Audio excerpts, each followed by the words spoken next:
En una noche brumosa, un barco abandonado a la deriva, con 3 velas rojas en cubierta, un círculo dibujado con sal y un susurro que se oye incluso cuando no hay viento.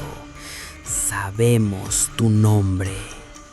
¿Cruzarías esa línea en un barco vacío que susurra tu nombre o le darías la espalda a la oscuridad? El ritual de brujas que comienza a medianoche. La puerta que se abre cuando se rompe la línea de sal.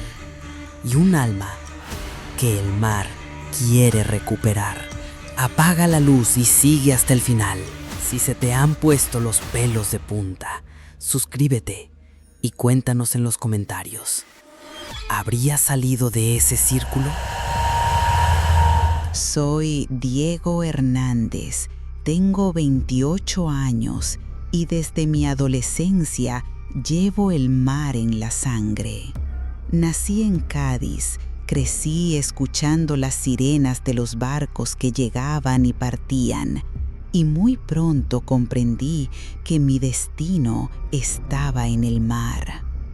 Pasé más de 10 años como marinero mercante en el Mediterráneo, de Barcelona a Estambul, de Nápoles a Casablanca. Siempre estuve en el mar. Llevaba una vida dura pero honrada, lejos de las luces de la ciudad, bajo estrellas más brillantes que nunca. Las noches que pasaba en alta mar me hacían sentir más libre que nunca. El rugido constante del motor, el balanceo hipnótico de las olas, la silenciosa amistad de la tripulación que dependía unos de otros para sobrevivir, todo eso era mi realidad. Pero los años en el mar son duros. Me duelen las rodillas por la humedad, me duele la espalda por el cansancio y sobre todo me duele el corazón por estar lejos de casa. Cuando la vi en el puerto de Valencia durante una escala, supe que algo había cambiado en mí.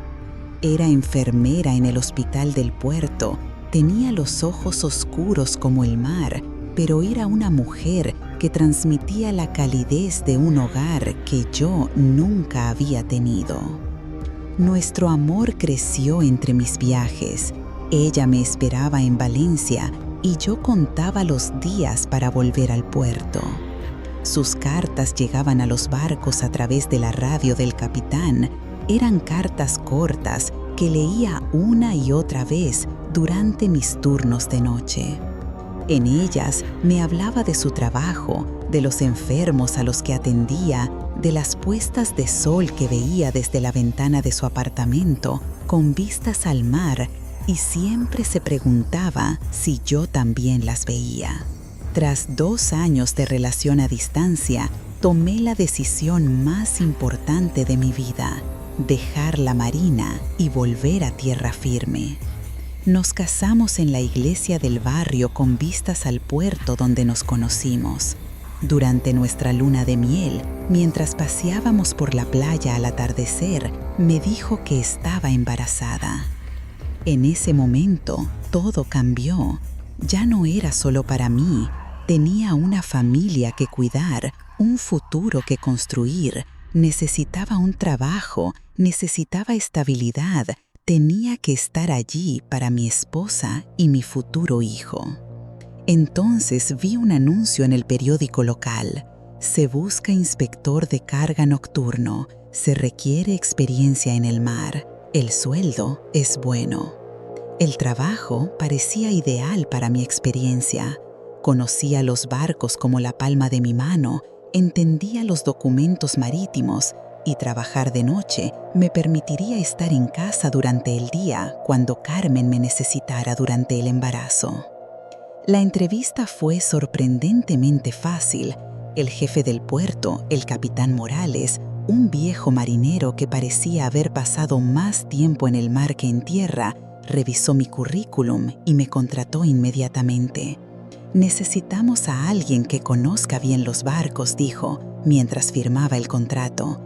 alguien que no se asuste de los ruidos habituales que hacen estos monstruos de acero cuando salen solos por la noche. Mi trabajo consistía en controlar los barcos que llegaban por la noche antes de que abriera el puerto. Era una gran responsabilidad comprobar los documentos, hacer un recuento básico de la carga e informar de cualquier daño o anomalía que pudiera impedir la descarga. Era un trabajo monótono, pero necesario para el buen funcionamiento del puerto. El primer mes transcurrió sin problemas. Me adapté bien al turno de noche. Después de pasar años haciendo guardias en alta mar, estaba acostumbrado a trabajar mientras el resto del mundo dormía. Carmen me cuidaba mucho, ya que su embarazo empezaba a notarse, pero yo le decía que controlar los barcos atracados era más peligroso que navegar en alta mar en medio de una tormenta. En esas primeras semanas creé una rutina. Llegaba al puerto a las 2 de la madrugada, revisaba la lista de barcos que tenía que controlar esa noche y, de forma sistemática, iba de barco en barco completando mis controles. La mayoría eran barcos mercantes normales y sus tripulaciones eran las de siempre. Los capitanes eran amables, me ofrecían café y me mostraban sus documentos con profesionalidad. ¿Alguien ha trabajado en el turno de noche? ¿Alguien ha sentido la energía de la noche cerca del agua? Sin embargo, en mi 5ª semana, el capitán Morales me asignó una nueva tarea. El martes por la tarde, antes de mi turno, me llamó a su oficina y su rostro estaba más serio de lo habitual. «Diego», dijo, evitando mi mirada, «hay un barco en el muelle número 7 que debe pasar una inspección rutinaria. El Santa Esperanza es un buque de carga que lleva más de 2 meses aquí». Le pregunté por qué un barco permanecía tanto tiempo en el puerto y su respuesta me sorprendió. «Tiene problemas económicos con la compañía aérea», explicó. «La tripulación ha sido enviada de vuelta a su país, pero el barco debe ser inspeccionado regularmente según las normas portuarias. Es un trabajo fácil, pero...» Interrumpió la frase como si fuera a añadir algo, pero cambió de opinión. «¿Pero qué?», insistí. «Los otros inspectores han informado de pequeñas anomalías.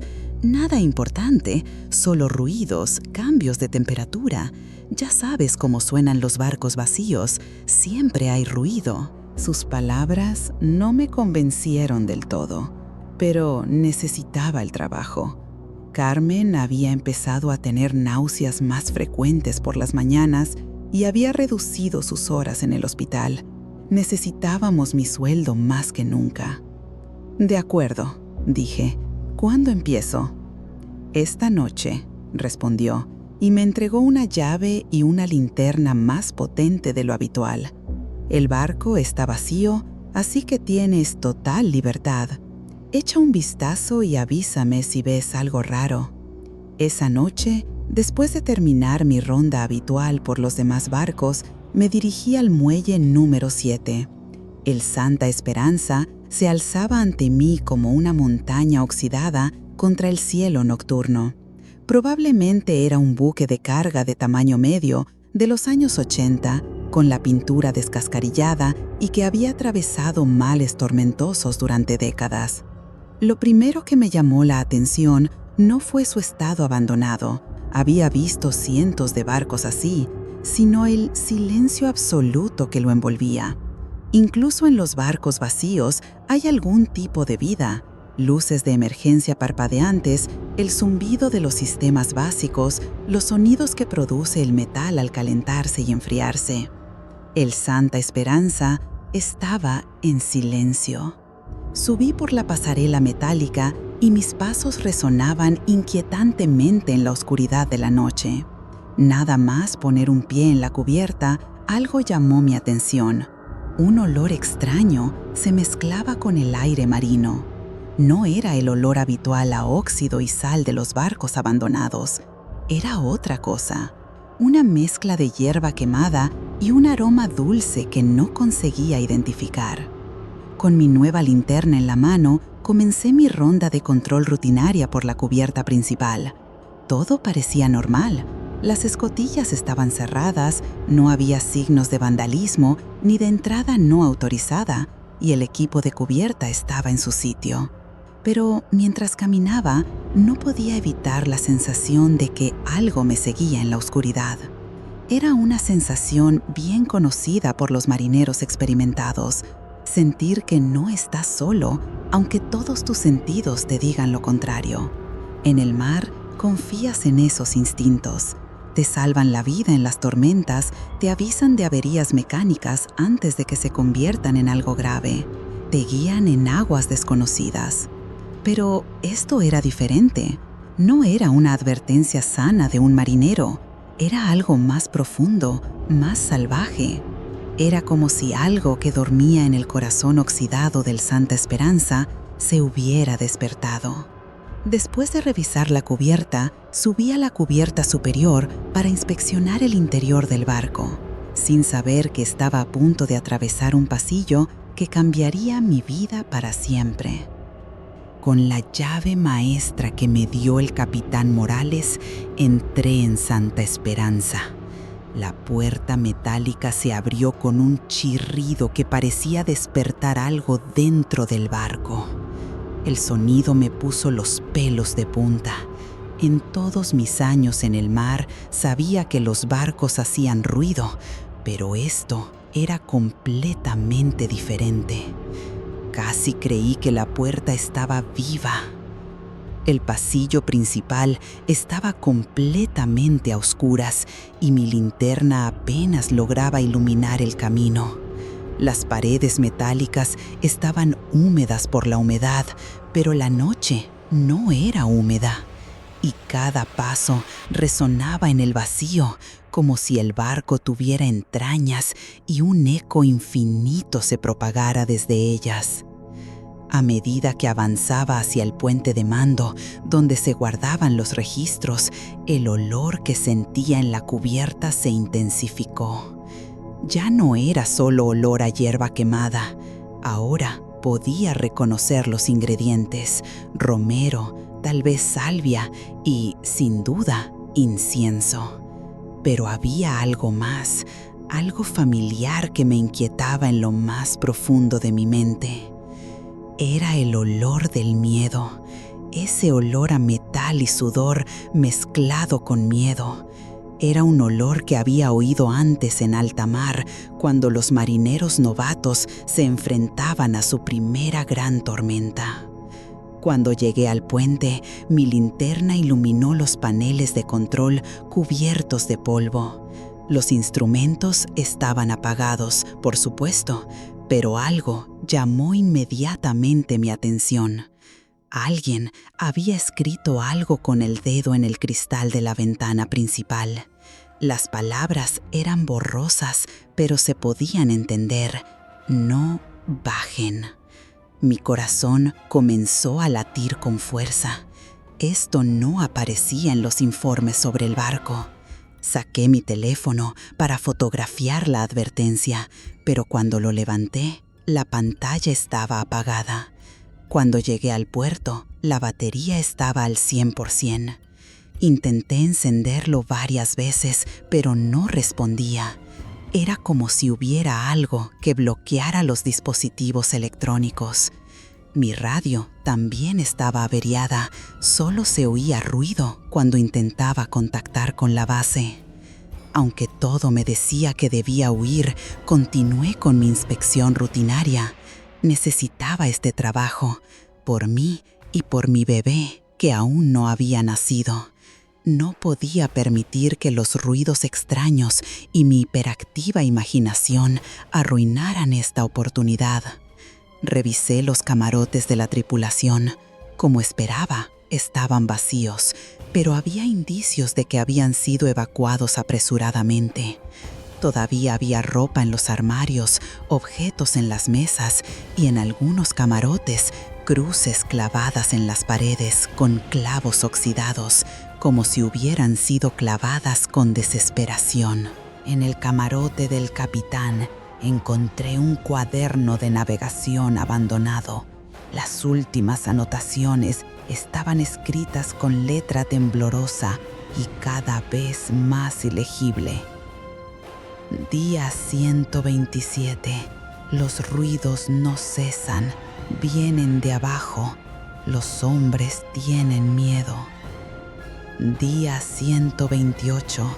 Miguel se niega a bajar a las bodegas.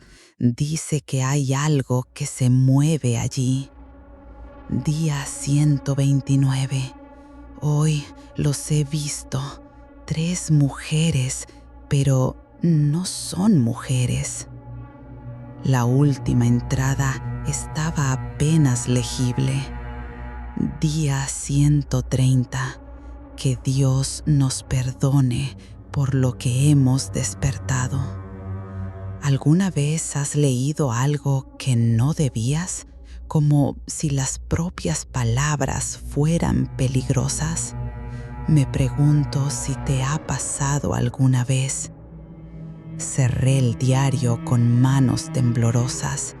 Mi formación me decía que eran historias de marineros supersticiosos, exageraciones nacidas del encierro y la tensión del viaje.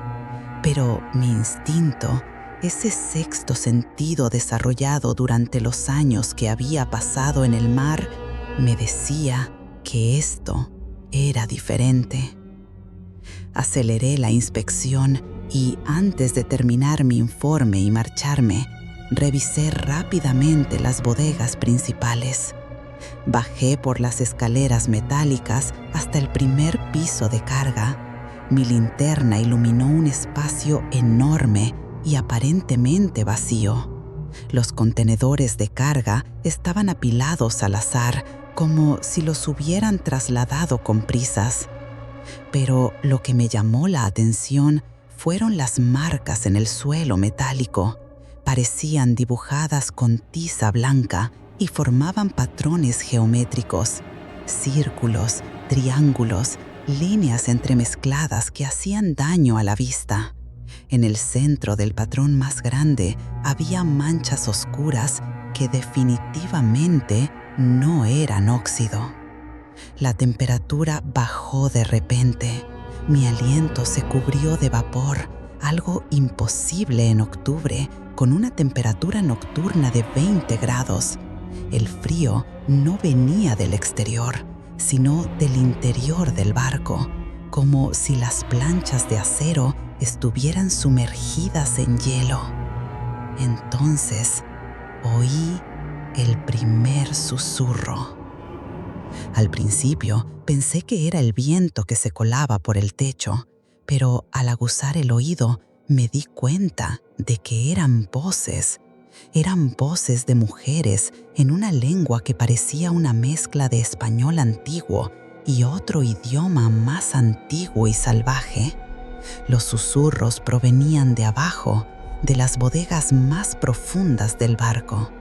En contra de mi sentido común y de todos los instintos de supervivencia que había desarrollado durante años de peligrosas travesías, decidí investigar. Bajé al segundo piso de las bodegas. Aquí el olor a incienso era sofocante, ahora mezclado con el olor de cera derretida, pero no había más luz que la de mi linterna, que, a pesar de sus pilas nuevas, comenzaba a fallar de forma alarmante. Aquí los dibujos a tiza eran más detallados, más delicados, cubrían casi por completo el suelo metálico, un laberinto de símbolos complejos que parecían moverse cuando los iluminaba directamente. En las paredes había hierbas secas colgadas, romero, salvia, algo que parecía muérdago y otras plantas que no reconocí. Los susurros crecieron, se hicieron más fuertes. Ahora podía distinguir 3 voces diferentes, todas recitando al unísono una especie de canto o plegaria. Las palabras me resultaban un poco familiares. Algunas parecían español antiguo, otras latín, Otras eran de un idioma desconocido, pero de alguna manera familiar en lo más profundo de la memoria de mis antepasados. Mi linterna se debilitó aún más y mi campo de visión quedó limitado a un pequeño círculo de luz amarilla. El pánico se apoderó de mí. Todos mis instintos me decían que huyera, pero una morbosa curiosidad, una obsesiva necesidad de comprender me empujaba hacia adelante. Llegué a la tercera y última planta, donde se encontraban las escaleras que conducían a los sótanos. El metal estaba frío al tacto. En cuanto me agarré a la barandilla, mis manos se entumecieron al instante. Los susurros ya se podían oír, ya no eran susurros, sino voces normales que venían de abajo, como si las mujeres estuvieran manteniendo una conversación normal. Pero la forma en que sus voces se propagaban por el aire era sobrenatural. No parecía que estuviera en un sótano de metal, sino que parecía que estuvieran en todas partes y en ninguna parte al mismo tiempo, lo que me desorientaba. Bajé el primer escalón, luego el segundo, y cada paso resonaba con un eco metálico, como si anunciara mi presencia a los sonidos. Poco a poco, las conversaciones disminuyeron, volvieron a convertirse en susurros y luego se hizo el silencio. El silencio era peor que las palabras. En el último piso, mi linterna, que estaba a punto de agotarse, apenas iluminaba 1 metro delante de mí, pero era suficiente para darme cuenta de que este era un lugar diferente. No había contenedores ni equipos. El almacén estaba vacío, el suelo estaba cubierto por una alfombra de intrincados símbolos de tiza que parecían tridimensionales. En medio de este mandala, 3 velas rojas ardían sin que las llamas se tambalearan a pesar de la corriente de aire. Las velas estaban dispuestas en un triángulo perfecto y entre ellas había 3 sillas de madera que, sin duda, no pertenecían a un barco de carga. Eran sillas viejas, talladas con motivos que no podía distinguir del todo con la luz de mi linterna, pero parecían animales, plantas y figuras humanas entrelazadas en danzas salvajes. Las sillas estaban ocupadas. Gradualmente, 3 figuras estaban sentadas, inmóviles, tan inmóviles que pensé que eran maniquíes o estatuas. Pero cuando dirigí la linterna directamente hacia ellas, sus cabezas se giraron al unísono y me miraron. Eran mujeres ancianas vestidas de negro y parecían flotar en el aire como si estuvieran sumergidas en el agua. Sus rostros estaban pálidos, casi transparentes, y sus ojos brillaban con su propia luz roja, como las brasas de un fuego que se apaga. La mujer del medio sonrió y mostró unos dientes demasiado afilados para ser humanos. «Bienvenido, Diego», dijo, como el sonido del viento entre las velas rotas. Se me heló la sangre. No le había dicho mi nombre a nadie en el barco. De todos modos, no había nadie a quien decírselo. ¿Cómo?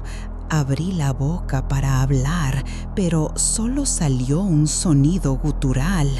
«Sabemos muchas cosas», dijo la mujer de la izquierda. Conocemos a Carmen, conocemos al niño que lleva en su vientre, sabemos lo que necesitas. La tercera mujer se levantó con un movimiento fluido que desafiaba la gravedad. Y sabemos cómo podemos ayudarte, susurró, extendiendo una mano envuelta en humo espeso. Si nos ayudas. El tiempo se detuvo. Los tres me miraban como si pudieran ver mi alma, mientras las velas rojas bailaban sin proyectar sombras. En lugar de sombras, la luz se reflejaba en las paredes metálicas, como si intentaran contar historias antiguas de poder y sacrificio. ¿Qué tipo de ayuda?, logré decir finalmente, pero mi voz parecía venir de muy lejos. Cada palabra parecía quedarse suspendida en el aire denso del sótano antes de llegar a sus oídos. La mujer del medio se inclinó hacia adelante. Su piel no solo estaba pálida, era casi transparente. Las venas azules se retorcían bajo su piel como ríos en un mapa antiguo y latían con un ritmo que no era en absoluto el de un corazón humano. Tu esposa necesita cariño cuando está embarazada, dijo sonriendo y mostrando aún más sus afilados dientes. Los hospitales de hoy en día no siempre comprenden las situaciones complejas, delicadas que pueden surgir. Nosotros sabemos lo que se sabía antes de que aparecieran esos edificios fríos y llenos de máquinas. La mujer de la izquierda se levantó con la misma elegancia antinatural que la tercera. Su vestido negro ondulaba como si estuviera bajo el agua, mecido por corrientes invisibles que solo ella podía sentir. «Hemos visto a Carmen», susurró, pronunciando el nombre de mi esposa con una intimidad que me heló la sangre. Esa mujer se está matando a base de trabajar. Se preocupa demasiado. El estrés está dañando al bebé que lleva en su vientre. ¿Cómo la visteis?, pregunté, con la ira mezclándose con el miedo. ¿Qué sabéis de mi familia? La tercera mujer soltó una carcajada que resonó como el sonido de campanas rotas en la lejanía. Querido Diego, conocemos muy bien este puerto. Cada barco que llega, cada persona que trabaja en este muelle, cada familia que vive del mar. Carmen pasa por el 7º muelle cada mañana cuando va al hospital. La vimos acariciándose el vientre, preocupada por el futuro económico de su familia. ¿Alguna vez has sentido que alguien te observaba sin que tus seres queridos lo supieran? Es una violación en muchos sentidos. Demasiado preciso para ser una coincidencia. Sí, Carmen pasaba por allí de camino al hospital. Sí, se había quejado de nuestra mala situación económica. Pero eso, que la estuvieran vigilando, me llenó de una ira protectora que casi superó mi miedo. ¿Qué quieren a cambio?, pregunté, tratando de parecer más segura de lo que me sentía. Las tres mujeres se miraron entre sí, sus ojos lo decían todo. Cuando la mujer del medio volvió a dirigirse a mí, sus ojos rojos se habían agrandado como 2 soles en miniatura. «Este barco es nuestro hogar desde hace décadas», dijo, «pero los tiempos están cambiando. El puerto se está modernizando, hay nuevas leyes, nuevos métodos de control. Pronto alguien decidirá si Santa Esperanza debe ser desguazada o vendida». Se levantó de su silla tallada y en lugar de caminar, vi que se deslizaba por el suelo metálico como si fuera un líquido solidificado. Tenemos que asegurar nuestra posición. En los informes oficiales debe constar que este barco está en perfectas condiciones y que no hay nada sospechoso o peligroso que justifique su retirada. «Me está pidiendo que falsifique mis informes», dije, empezando a comprender el sentido de su propuesta. No mienta, corrigió la mujer a mi izquierda. Solo omita algunas cosas. Informe de que todo va bien, que no hay nada extraño. A cambio, le garantizaremos a Carmen un embarazo sin complicaciones. Sin complicaciones, sin dolor, sin problemas de dinero. ¿Problemas de dinero?, repetí. La tercera mujer sonrió, mostrando sus dientes afilados a la luz de las velas rojas. Puede haber accidentes en los otros barcos que inspeccionas, pequeños problemas que requieren horas extras, pagos por servicios especiales. Tu jefe quedará tan impresionado que pronto te ascenderán. La idea me resultaba tan tentadora que me asustaba. Carmen había tenido algunos pequeños problemas durante las primeras semanas de embarazo, náuseas más intensas de lo normal, dolores de cabeza constantes, una inquietud sin explicación médica. Los médicos decían que era normal, pero yo había visto cómo sufría. Y estábamos en una situación mucho peor de lo que nos habíamos confesado. Las horas que Carmen pasaba en el hospital significaban menos dinero en un momento en que los gastos aumentaban. Un ascenso lo cambiaría todo. ¿Cómo sabré que cumplirán su palabra?, pregunté, odiándome a mí mismo por considerar aceptar. La mujer del medio extendió su mano semitransparente. En ella apareció una de esas pequeñas bolsas de tela que los antiguos marineros llevaban para guardar sal bendita o amuletos de la suerte. Contiene hierbas especiales, explicó, sal marina bendita, romero protector y otras hierbas que llevan siglos protegiendo a las mujeres embarazadas. Dale a Carmen una infusión de estas hierbas todas las noches antes de acostarse. Los síntomas desaparecerán en una semana. Extendí mis temblorosas manos para coger la bolsita, pero en cuanto mis dedos tocaron la tela, sentí una descarga eléctrica en el brazo.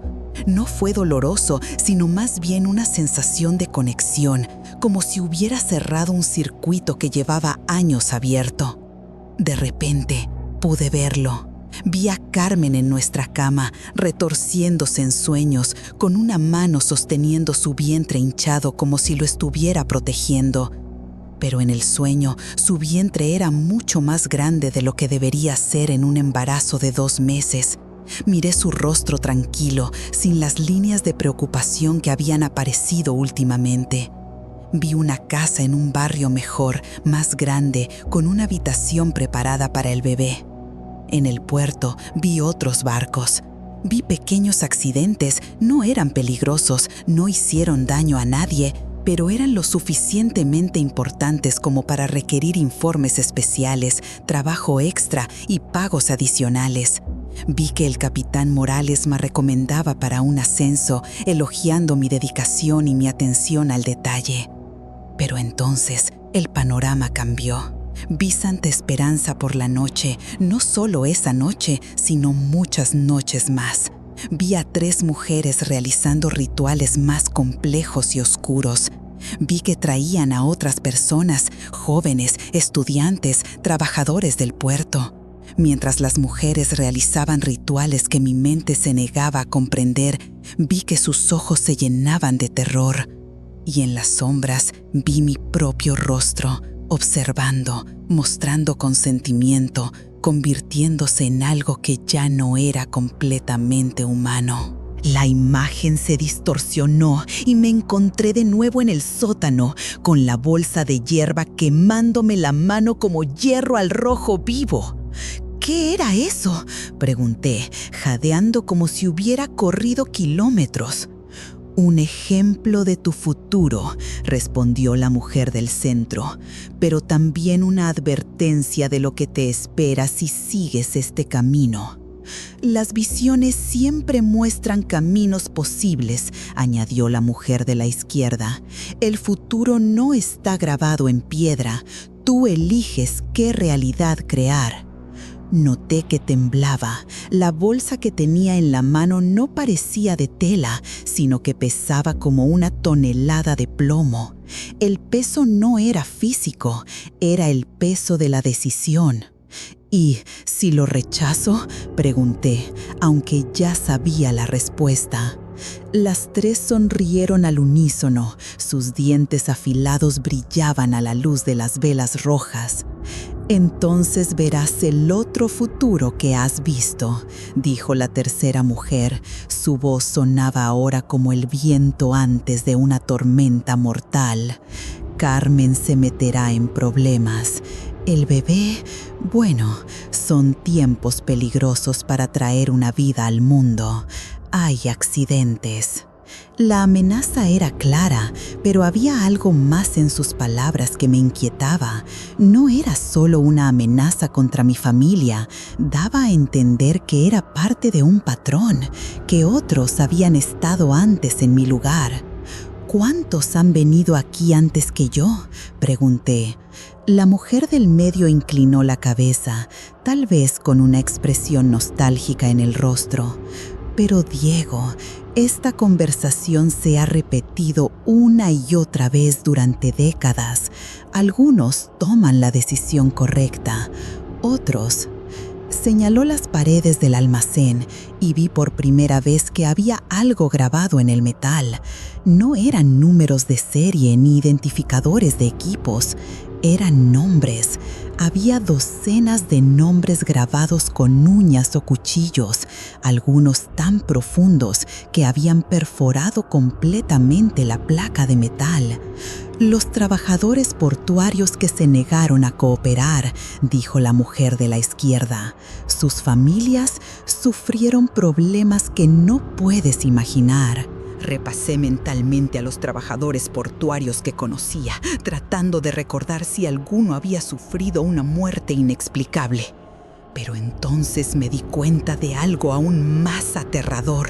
No recordaba a ningún inspector de carga que hubiera trabajado en Santa Esperanza antes que yo. El capitán Morales había dicho que otros habían informado de anomalías, pero no había dado nombres. «¿Qué pasó con los otros inspectores?», pregunté. «Algunos continuaron y ahora viven felices y prósperos», respondió la tercera mujer. «Los demás, bueno, ya sabes lo peligroso que puede ser trabajar en el puerto. Los accidentes laborales son más frecuentes de lo que la gente cree». La realidad me golpeó como un martillo. Yo no era el primer inspector de ese barco, era el 10º o el 20º. Los demás se habían ido, habían tenido accidentes, habían sido trasladados a otros lugares o habían sido olvidados en el puerto. «Llevan años haciendo esto», dije, sintiendo náuseas en el estómago. «Décadas», corrigió con orgullo la mujer del medio. «Generaciones. Este puerto ha crecido bajo nuestro cuidado. Los trabajadores que cooperan son recompensados. Los que no». No terminó la frase, pero no era necesario. Entonces oí un sonido que me heló la sangre, pasos metálicos en las escaleras del almacén. Alguien más había subido al barco y se acercaba a nosotros. Las tres mujeres no parecían sorprendidas. Es más, sus sonrisas se ampliaron, dejando al descubierto unos dientes afilados que se extendían mucho más allá de lo que era anatómicamente posible. «Ah», dijo la mujer del medio, «tenemos visita». Los pasos se acercaron y una voz familiar gritó mi nombre con pánico creciente. Era Carmen. Mi esposa me estaba esperando en el puerto. «¡No!», grité y corrí hacia las escaleras, pero algo me detuvo. El aire a mi alrededor se había espesado, como si me hubiera encerrado en un círculo rodeado de tiza y velas. «Diego, todo va bien», dijo la mujer de la izquierda. Su voz ya era tranquila, casi cariñosa. «Carmen será bien recibida aquí. De hecho, su presencia hace que todo sea mucho más apropiado. Ahora que tienes toda la información, puedes decidir», añadió la tercera mujer. Coopera con nosotros y tanto tú como Carmen saldréis ilesos de aquí y vuestro futuro estará asegurado. Pero si te niegas, tendremos que buscar otro inspector de carga, terminó la mujer del medio. Y Carmen, bueno, ella ya está aquí. Sería una pena dejar pasar una oportunidad tan ideal. Los pasos de Carmen se acercaban. Su voz era ahora más clara, llena de miedo y confusión. Diego, ¿dónde estás? El walkie-talkie no funciona. El teléfono pasa directamente al buzón de voz. Contéstame, por favor. Las velas rojas brillaban aún más, sus llamas ardían con más intensidad y proyectaban sombras danzantes en las paredes. Esas sombras parecían alargarse y adoptar formas amenazadoras. Las líneas de tiza en el suelo comenzaron a brillar como si hubieran sido dibujadas con fósforo en lugar de tiza. Y sabía que tenía 30 segundos para tomar la decisión más importante de mi vida, ayudar a estas cosas para salvar a mi familia y compartir el horror de los años venideros, o resistir y poner en peligro no solo mi vida, sino también la de Carmen y la de nuestro hijo aún no nacido. La bolsa de hierba que tenía en la mano latía como un corazón vivo, esperando mi respuesta. Los tres me miraban sonriendo con sus afilados dientes mientras el tiempo se agotaba. 20 segundos. 15. 10. ¡Diego!, gritó Carmen desde las escaleras, más cerca que nunca. ¡Hay luz abajo! ¿Estás bien?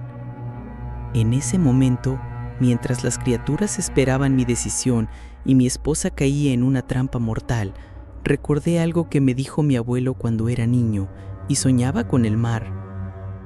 El mar siempre cobra lo que le debes, Diego, pero nunca pide más de lo que uno está dispuesto a dar. La diferencia entre un marinero que regresa a casa y uno que se queda en el fondo del mar no es la suerte, sino saber cuándo luchar y cuándo huir. Con todas mis fuerzas tiré la bolsa de paja al suelo, con tal fuerza que la tela se desgarró del metal, el contenido se derramó sobre el círculo dibujado con tiza, y el efecto fue inmediato y devastador. Las tres mujeres gritaron al unísono, emitiendo un sonido inhumano, como cristales rompiéndose en una tormenta marina. Sus siluetas se desvanecieron, difuminándose en el viento como humo. La tensión que me paralizaba se disipó. Sin pensarlo, corrí hacia las escaleras y grité: «Carmen, no te muevas, sal del barco inmediatamente». Pero las criaturas no se rindieron. A mis espaldas, la voz de la mujer del medio, ahora distorsionada, estaba llena de una ira ancestral. «¡Estúpido! ¡Has maldecido a tu familia! El mar siempre cobra su precio». Las velas rojas se convirtieron en llamas que lamían el techo metálico, pero no desprendían calor, sino un frío que me obligaba a exhalar vapor. Las marcas de tiza en el suelo brillaban con una luz cegadora, como fuego blanco. Subí los escalones de 2 en 2 y a mitad de camino me encontré con Carmen. Estaba pálida, con los ojos muy abiertos por el miedo, pero no tenía ninguna herida. «¿Qué ha pasado?», preguntó, agarrándose a mi brazo. «He visto luces. He oído ruidos». «Ya te lo contaré», le dije, empujándola hacia arriba. «Ahora tenemos que irnos. ¡Rápido!». A nuestras espaldas, todo el barco temblaba como si estuviera sacudido por una tormenta invisible. Los gemidos metálicos se convirtieron en un rugido que parecía salir del alma del Santa Esperanza. Cuando llegamos a la cubierta, las primeras llamas reales, no las frías llamas de las velas rojas, comenzaban a salir por las escotillas, pero estas llamas eran extrañas, de colores imposibles, morado oscuro, verde venenoso, azul chillón. «¡Muelle!», grité, señalando el muelle. Carmen corrió hacia allí sin dudarlo, pero yo me detuve y miré hacia atrás. Vi 3 figuras mirándonos desde las ventanas de la cubierta del barco. Ya no eran las mujeres que había conocido en las bodegas. Ahora eran más salvajes, más primitivas en su maldad. Sus ojos ardían como llamas en la oscuridad de la noche, y aunque no podía oír lo que decían por el estruendo del fuego sobrenatural, sabía que me maldecían. Carmen y yo saltamos del barco al muelle en el momento en que una explosión sacudió el Santa Esperanza. No fue una explosión normal. No hubo sonido, ni onda expansiva. En su lugar, el barco simplemente desapareció. Unas llamas imposibles lo envolvieron, pero no lo quemaron. No había calor, ni humo. En menos de 10 minutos, en el lugar donde estaba el Santa Esperanza, solo quedaba oscuridad y aguas tranquilas. Los guardias del puerto acudieron rápidamente al lugar debido a las luces inusuales, pero cuando llegaron, no encontraron nada. No había rastro del barco, ni restos flotando en el agua, ni ningún indicio de que hubiera habido un barco amarrado en el muelle 7. ¿Están seguros de que había un barco aquí?, preguntó uno de los guardias, mirando al mar vacío. En nuestros registros no figura ningún barco llamado Santa Esperanza, respondió. Carmen y yo nos miramos, sabiendo que si decíamos la verdad, nadie nos creería. Durante las siguientes semanas, busqué cualquier rastro que indicara la existencia del barco. Revisé los registros del puerto, los registros de aduanas, los archivos de la compañía naviera. No encontré nada. Era como si el Santa Esperanza nunca hubiera existido. Incluso el capitán Morales parecía desconcertado cuando le pregunté por el barco. «¿El Santa Esperanza? No hay ningún barco así en mi flota. ¿Estás seguro de que no lo has soñado, Diego?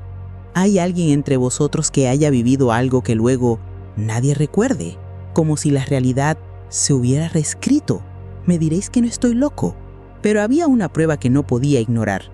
Carmen. Todos los síntomas del embarazo desaparecieron esa noche. Las náuseas matutinas, los dolores de cabeza, la ansiedad constante.